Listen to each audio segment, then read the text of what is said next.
Reports are pouring in from Nebraska to Texas tonight after multiple witnesses captured what officials once dismissed as misidentified wildlife. But the new evidence is different. Synchronized sightings, identical descriptions, and footage that appears to show a massive bipedal canine stalking camps, roadsides, and riverbanks. Rangers have quietly closed trails. Locals are keeping children indoors after dark, and leaked notes hint at a classified wildlife study targeting an unknown predator. In the next 20 minutes, we'll break down the Nebraska campsite siege, the Fresno clip re-examined, the school bus crossing, the San Bonito video, and a live stream that ends with something snarling off-screen. Hit subscribe and tap the bell right now, because what you're about to learn will change how you think about the woods and what's watching from the tree line. It began like any normal weekend escape. 3 friends driving deep into Nebraska's forgotten countryside with nothing but fishing poles, tents, and the promise of peace. The world felt small out there, wrapped in the sound of crickets and the soft lap of lake water against the shore. But just after midnight, peace turned to panic. John was the first to wake, not from a dream, but from the sound of something massive moving through their camp. Each footstep thudded with a weight that shook the ground beneath him. It wasn't a deer. It wasn't a bear. It sounded bipedal. At first, he told himself it had to be his imagination. Then came the breathing, slow, labored, and disturbingly close. He lay frozen in his sleeping bag, every muscle tight, listening to it circle the tents. Then, a crunch of wood. A long, dragging exhale. And that's when John whispered through the nylon, "Toby, you awake?" Toby's voice came back shaky. "Yeah, something's out there." The creature, whatever it was, didn't just stumble through their camp. It investigated it. The friends could hear their cooler being nudged, fishing poles knocked over, and something brushing along the canvas of their tents like fingertips testing texture. The fire had died down to embers, and none of them dared move to stoke it. Minutes crawled by like hours until everything suddenly went still. John, trembling, slowly unzipped his tent just enough to peek out. The forest was dark, silent, unnaturally still, not even the usual chirp of crickets. He stepped out and shined his flashlight across the clearing. Nothing. Then, out of the corner of his eye, 2 faint orbs glowed from beyond the tree line. Reflective eyes, 8 feet off the ground. For a heartbeat, the light caught a massive shape. Grayish-white fur rippling like something half man, half wolf. The air filled with a deep, throaty growl that made John's chest vibrate. Then it stepped back, melted into the trees, and vanished, leaving only silence and the sound of John's pounding heart. When the first rays of sunlight broke over the trees, the camp looked untouched. But the air felt wrong. Birds weren't singing. The forest was still. Toby stepped out of his tent clutching a flashlight, his face pale. "You heard that too, right?" he asked. John didn't answer. He was already walking toward the tree line where those eyes had been. The ground was damp from dew, but something had disturbed it. Deep impressions pressed into the earth, like footprints, but not human ones. Each track was nearly 15 inches long, shaped vaguely like a foot, but ending in claws that had dug half an inch into the soil. The stride between them was impossible, over 6 feet apart. Whatever had circled their tents wasn't crawling on 4 legs. It had walked upright. They followed the trail toward the edge of the lake until it simply stopped. No signs of running or turning, no drag marks, just vanishing mid-step as if the creature had stepped straight into the water and disappeared beneath the surface. They took photos and flagged down a ranger later that day. The man arrived in a dark green truck with no name tag, looked at the prints, and immediately grew tense. "You boys camping here again tonight?" he asked. When they said no, he nodded and muttered, "Good." Don't he wrote something down on a pad, ripped the page out, and pocketed it. "Probably a coyote," he said out loud, but his tone was hollow, like a man following a script. By the afternoon, their story had spread through the nearby town. Locals warned them that strange things had been happening for weeks. Livestock gone missing, fences ripped open, strange howls echoing after midnight. One woman said her dogs refused to leave the porch anymore. Another claimed she saw a giant man with a wolf's face near the old railway line. That night, the three friends left Nebraska without saying a word. But a week later, the headlines would say it for them. Unidentified creature spotted along Platte River. Authorities deny connection. While Nebraska residents tried to convince themselves the creature was just myth and hysteria, evidence soon surfaced hundreds of miles away, in California. On February 2, 2004, a man named Michael Lacoma was camping alone near the outskirts of Fresno. He wasn't a thrill seeker or cryptid chaser. He was a regular outdoorsman who just wanted to get away from the noise of the city.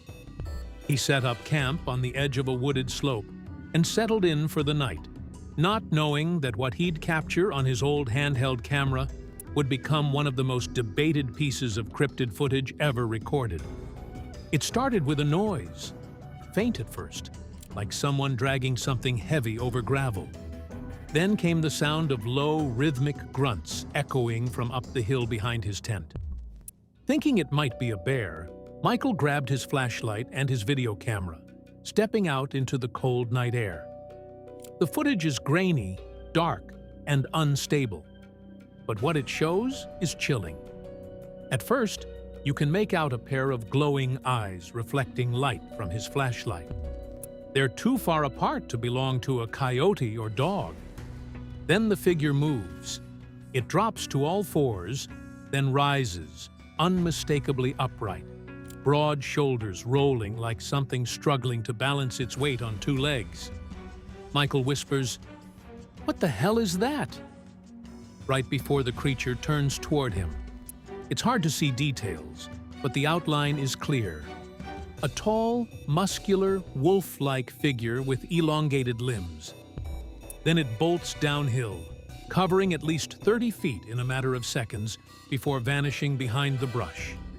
His breathing grows frantic as the camera shakes, his voice breaking, "That wasn't human." The recording cuts off right after.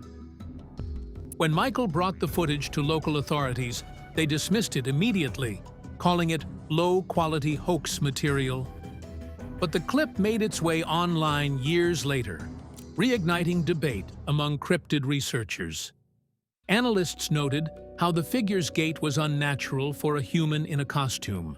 The stride was too long, the balance too fluid. Others pointed out how Fresno's rural outskirts connect to deep ravines and wooded areas, the same type of terrain where sightings of large bipedal canids had been reported for decades. Even skeptics couldn't explain the one detail every witness mentioned: the sound. The growl that wasn't a growl, a layered, resonant vocalization that seemed to vibrate through the ground itself. For those who'd heard similar recordings from Nebraska and Michigan, it was identical. The conclusion was impossible to ignore. Whatever John saw near the lake, whatever terrorized the fishermen in Nebraska, was not confined to one state. It was moving west, and Fresno had just caught it on tape. 12 years after the Fresno encounter, another chilling incident gripped Douglas County, Nebraska. This time, in the quiet hours before dawn. Two brothers, Charlie and Michael, ages 15 and 17, were waiting for their school bus along a rural road surrounded by open farmland and thick patches of trees. The world was still dark, a cold mist rolling across the asphalt. The only sound was the distant hum of crickets, until Charlie froze. Michael noticed instantly. His brother, who was usually talkative and restless, had gone completely silent, his eyes fixed down the road. "What's wrong?" Michael whispered. Charlie didn't answer, just raised a trembling finger toward the far edge of the tree line. At first, Michael saw nothing, just the faint halo of a streetlight cutting through fog. Then movement. Something big stepped out of the shadows, upright, deliberate, almost human, but with a hunched posture and a strange, jerky stride. It stopped directly under the streetlight. For a fleeting moment, they both saw it clearly, towering, broad, and covered in dark fur. Its head was unmistakably canine, with a long snout and ears that flicked like an animal's, but its shoulders and arms were unnervingly human. The creature tilted its head as though studying them, then darted across the road in two enormous leaps before vanishing between two houses. It was gone in seconds. The brothers stood frozen, too terrified to speak. When the bus arrived moments later, they sprinted on board, pale and shaking. Their driver, startled by their expressions, asked what was wrong, but neither said a word. The other kids laughed, thinking they'd just seen a coyote, until they noticed both boys refused to sit near the windows. Years later, Michael recounted the story in an interview with a local paranormal researcher. He swore it wasn't an animal. It was a wolf standing on two legs, watching us like we were prey. What made his claim harder to dismiss was that, within the same week, two nearby farms reported livestock slaughtered in ways that didn't match any known predator. The sheriff's office quietly blamed wild dogs, but the locals weren't buying it. Too many people had heard the howls that night, long, low, and eerily human. For the first time, officials began connecting dots. From Nebraska's campsites to Fresno's hills and the farmlands outside Douglas County, the sightings lined up in a disturbing pattern. Something wasn't hiding in the woods anymore. It was following the roads. By 2020, the Dogman legend had spread across online forums and late-night radio shows, but what happened in the deep south of Texas would shake even seasoned skeptics. Down near the Mexico border, in a quiet fishing spot outside San Bonito, two friends, Ruben and Hector, went night fishing for alligator gar. It was a humid evening, the kind where the air sticks to your skin and the sound of cicadas fills every gap of silence. They had been drinking beer, laughing, and recording their trip on Ruben's phone. It was supposed to be a carefree night. Instead, it turned into a national headline. Around 11:40 p.m., Ruben noticed movement across the narrow stretch of river.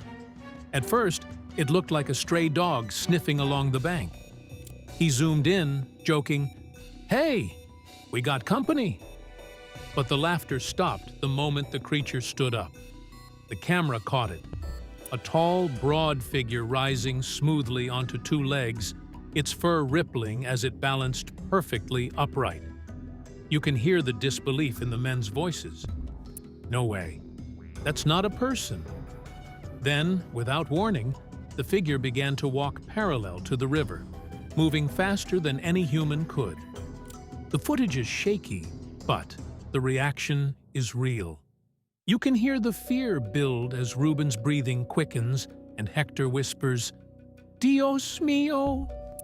The creature stops briefly, turns its head toward them, and its eyes reflect a fiery amber light before it disappears behind the reeds.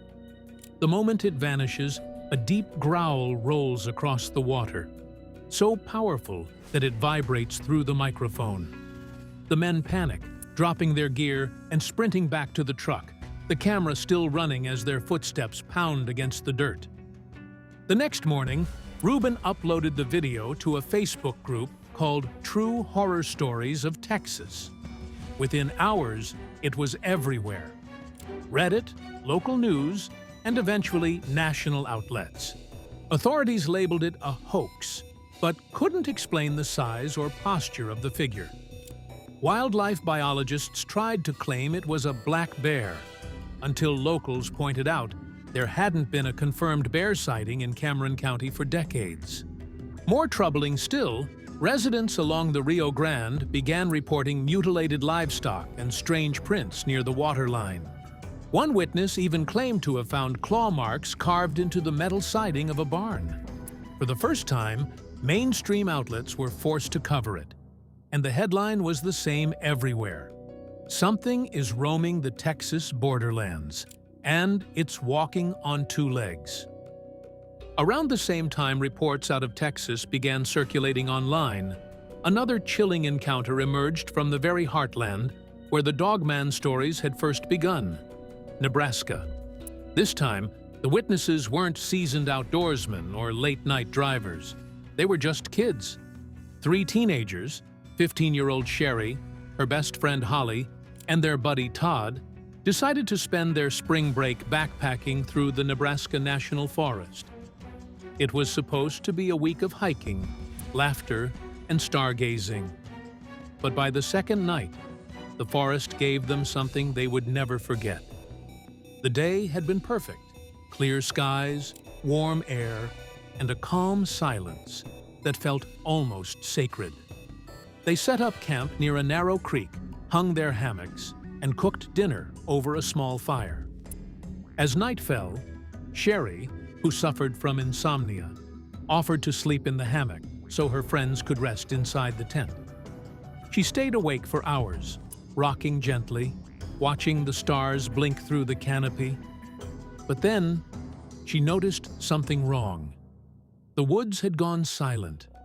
No insects, no frogs, no wind, just a heavy, unnatural stillness that made her skin crawl. Then came the sound. A slow, deliberate dragging noise scraped against the side of the tent, followed by what sounded like fingers, not claws, raking along the nylon. Sherry whispered for her friends, but they didn't respond. Her pulse spiked. She reached for her headlamp and froze when something jabbed the underside of her hammock hard enough to shake her whole body. When she flicked the light on, her breath caught. Standing over her was something out of a nightmare. A towering figure covered in gray and black fur, its chest rising and falling like a living engine. It had a wolf's muzzle, pointed ears, and eyes that glowed a deep, unnatural red. Before she could scream, it emitted a guttural roar, part growl, part human scream.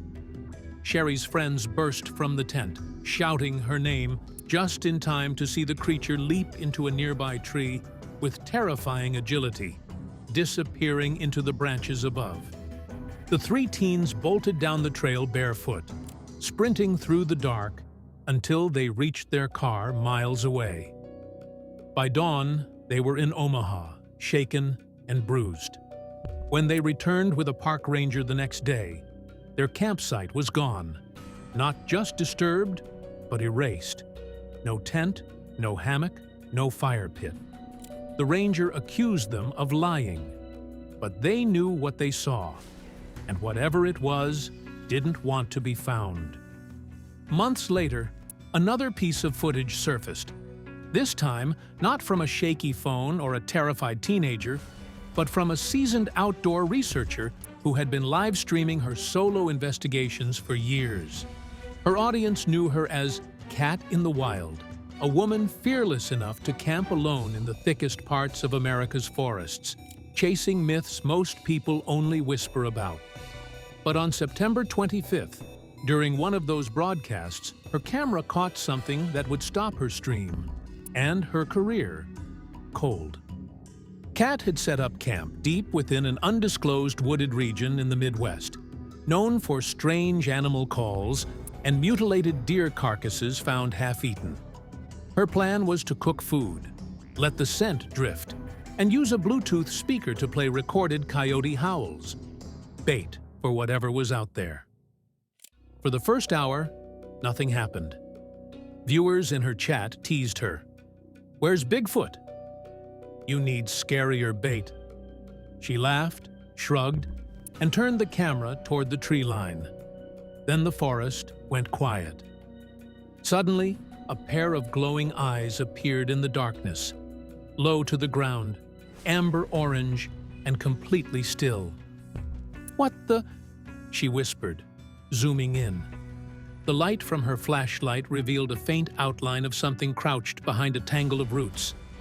For nearly 15 seconds, the figure didn't move. It just stared. Then, slowly, it rose. You can hear Kat's breathing change. "That's not a bear," she says. The chat floods with messages. "Run! End the stream! It's standing up." The creature sways from side to side, almost testing her fear, before lowering itself again, crawling on all fours toward her. Kat gasps, backs up, and the camera shakes violently. Off-screen, a guttural growl cuts through the audio, so low it rattles the mic. Then, a second growl answers from her left. That's when she realizes she's being flanked. "There's two of them!" she shouts. The screen flickers, her flashlight drops, and for 3 chilling seconds before the feed cuts out, the chat explodes in panic as a dark, furred silhouette passes directly in front of the camera. The stream abruptly ends. The video is later re-uploaded by viewers who clipped it before it vanished. Authorities would later confirm her vehicle was found abandoned off an old logging road with her camp still standing. Food half-cooked, tent zipped shut, phone smashed near a tree. Kat hasn't been seen since. After the live stream incident, the story should have ended. Another unsolved mystery swallowed by internet rumor. But something changed when local journalists began receiving anonymous emails containing what appeared to be leaked internal documents. The sender, calling themselves Project Echo, claimed to have worked with a multi-agency wildlife task force in the Midwest. The attached files referenced an operation known as Ridge Sentinel, a quiet initiative supposedly launched years ago to investigate cryptid-type incidents posing credible threat to human life. Buried in the reports were coordinates, photographs, and incident logs dating back decades. One entry from 2004 mentioned a canid-hominid hybrid sighting in Fresno. Another, from 2019, described 3 civilian campers attacked by unidentified predator, bipedal gait observed. But the most alarming pages were stamped Classified Department of Interior and contained grainy surveillance images that looked eerily similar to the creatures in recent eyewitness footage. Towering, hunched, covered in fur, with reflective eyes. Investigators tried tracing the source, but every digital trail ended at a dead IP loop. Still, the leaks were enough to trigger a national buzz. Reddit threads exploded overnight. Cryptid researchers claimed the government had known about the Dogmen for decades. Some even believed the military had encountered them during training exercises. Former rangers anonymously confirmed hearing unofficial warnings not to patrol alone in certain sectors after dusk. Within weeks, rural counties across Nebraska, Kansas, and Oklahoma began quietly shutting down campgrounds without explanation. Officially, it was due to wildlife control measures. Unofficially, local law enforcement stopped returning reporters' calls. Even more unsettling was a short clip that emerged on an encrypted forum. Thermal drone footage showing a massive figure sprinting through a forest at impossible speed, over 30 miles per hour. Analysts verified the location matched a closed section of the Nebraska National Forest. The clip ends abruptly as the drone loses signal. And that's when the first credible government denial appeared, signed by a Homeland Security spokesperson. insisting that the footage was misinterpreted wildlife activity. But the tone of the letter was defensive, paranoid even. It read less like dismissal and more like fear.